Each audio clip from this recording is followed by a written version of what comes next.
In this video, I'm going to talk about Bitcoin and Ethereum because one of my friends, he asked me what I think about investing in Bitcoin, what I think about the technology and what I invest in Bitcoin.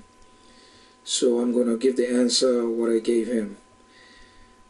Because of the way that Bitcoin has ran up in price, I have no interest in investing in Bitcoin right now.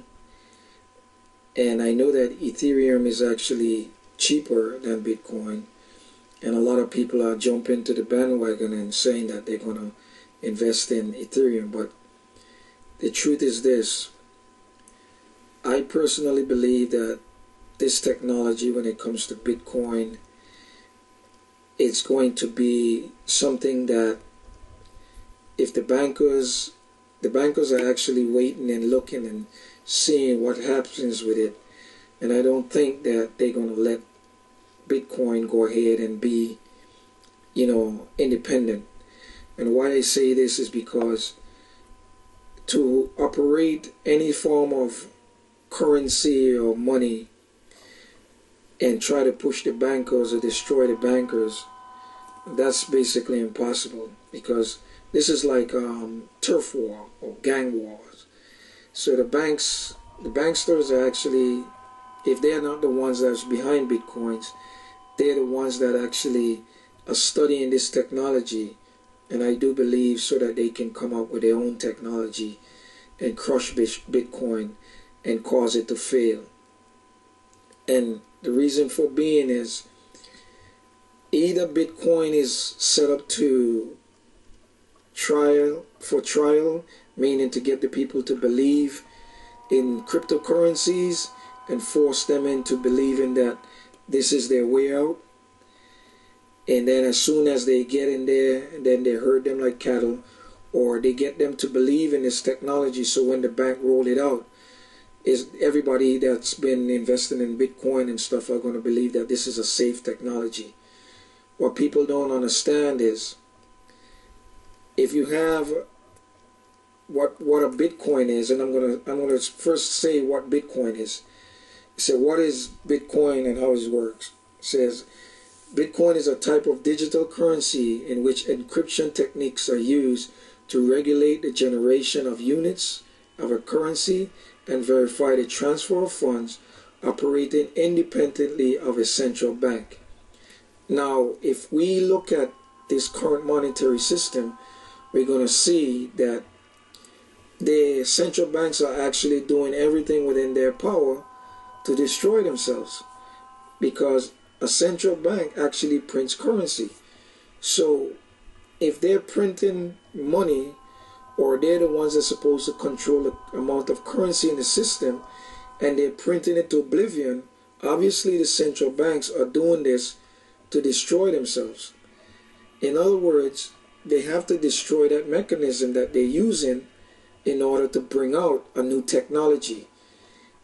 And I believe that Bitcoin or cryptocurrencies is their new technology.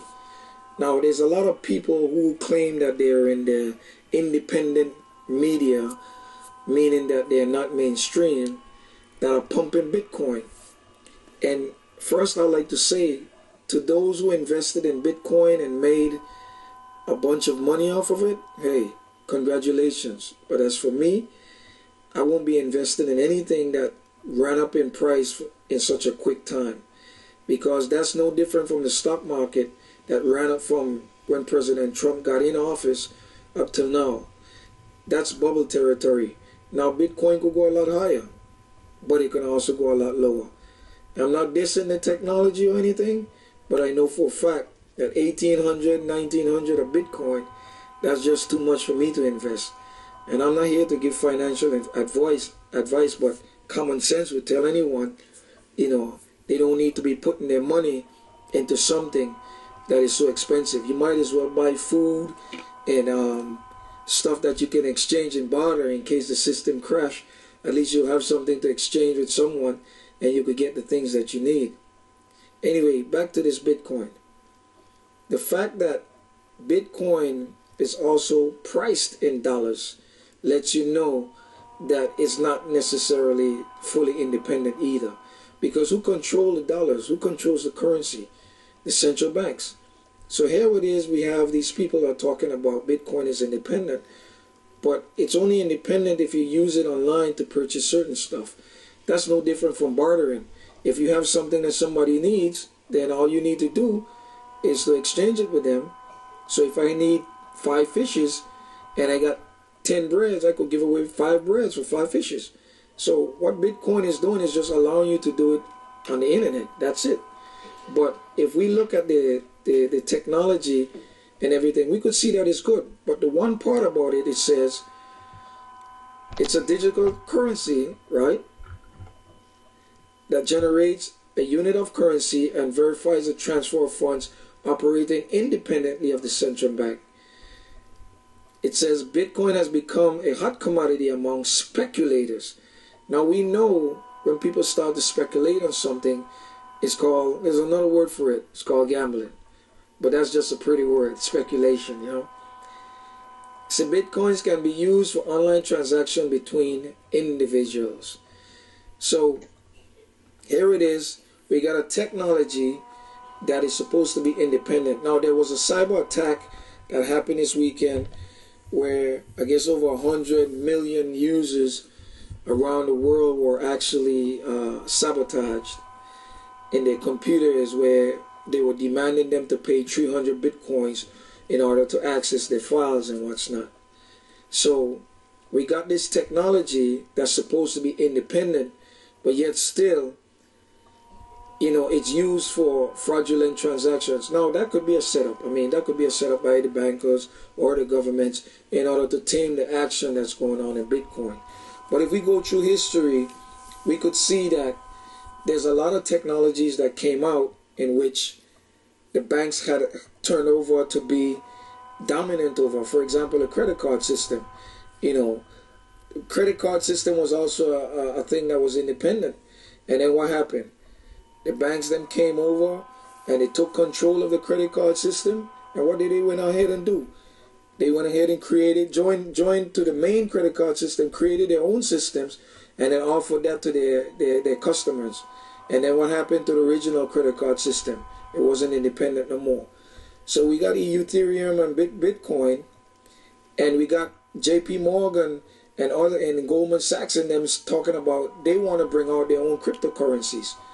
Now you got Bill Gates also talking about how you know, that nobody can shut down Bitcoin. But the truth is they know if nobody can shut down a technology, the other thing to do is to either copycat it or pirate it.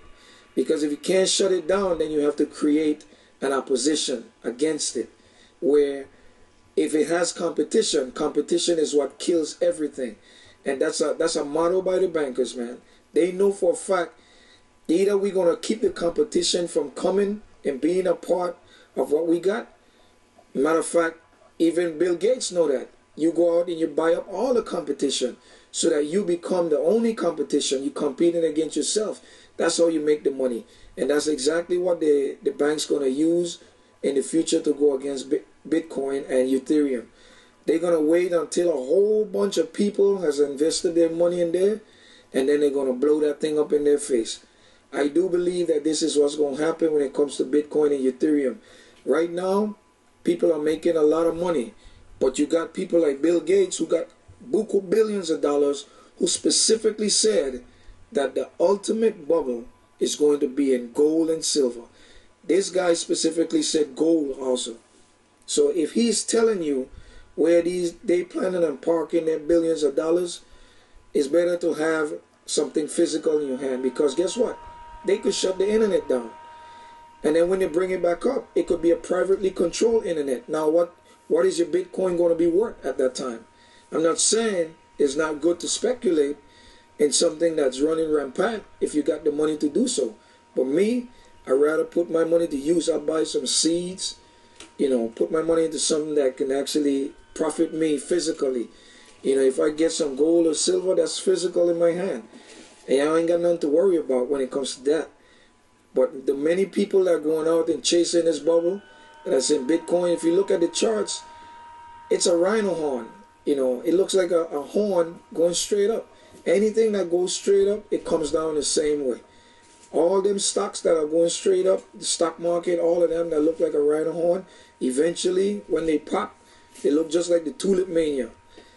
Me personally, I'm gonna sit on the sidelines and wait till Bitcoin probably come back down to a reasonable price before I even think about investing in it, if I do ever invest in it.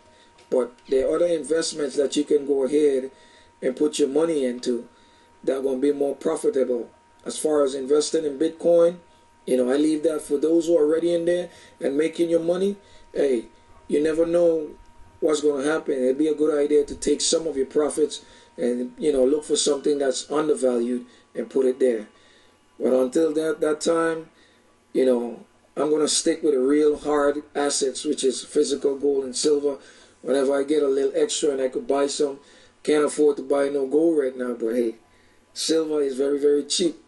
And it's beautiful when you get them coins too. So, you know, I ain't here to give no financial advice, but I know an asset when it's undervalued, you know, the best thing to do is to get a couple of it if you can afford it, $15, $20, and just go ahead and keep that. Even if you don't ever use it in the future, guess what? Your children might be able to benefit from it. Again, I'm not here to give financial advice, but hey, you know, you people are smart. You figure it out. With that, I'd like to say shalom and Yah bless.